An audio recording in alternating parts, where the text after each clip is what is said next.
அஸ்ஸலாமு அலைக்கும். Hi friends, இன்னைக்கு நம்ம வீட்டில் கருவாட்டானமோ அதுக்கு தேவையான பொருட்கள் வெங்காயம், சின்ன வெங்காயத்தை, பூண்டையும் வெங்காயத்தையும் மிக்சியில் ஒரு ஓட்டு ஓட்டி வச்சுருக்கோம்.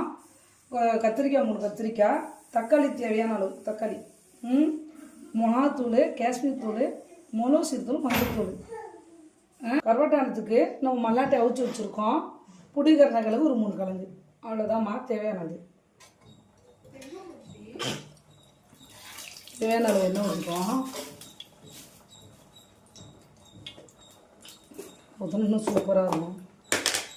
கடுகு உளுத்தரிசி, இதில் வெங்காயத்தை சேர்த்து கருவாட்டத்துக்கு தக்காளி போட்டுக்கலாம். தக்காளி தேவையான அளவு போட்டுக்கோமா. தக்காளி ஒரு 3 தக்காளி வதங்கணுமா. மிளகாத்தூள், காஷ்மீர் தூள், மிளகு தூளும், மஞ்சள் தூள் இதிலே சேர்த்துப்போம். எல்லாம் வதங்கிவோம். தேவையான ஆளுக்கு உப்பு இதிலே சேர்த்துருவோம். சீக்கிரம் வதங்கும். கத்திரிக்காய் போட்டுருக்கோம். இதிலே வதக்கிடுவோம்.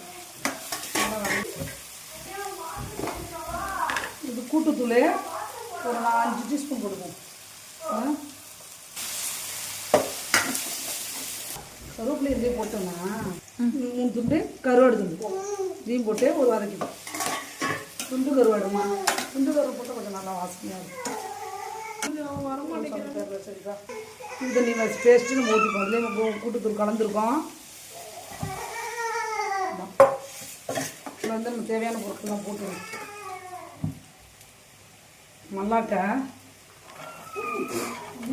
கிழங்கு ஒரு 3 அவிச்சு வச்சுருக்கோம். அதையும் போட்டுருவோம்.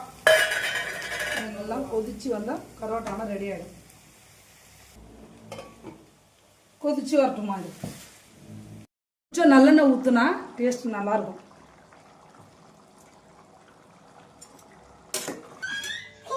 கருவாட்டான ரெடி. சாப்பிட்டா அமுக்கு சூப்பராக இருக்கும். முட்டை வச்சு போட்டுட்டா இன்னும் நல்லாயிருக்கும்.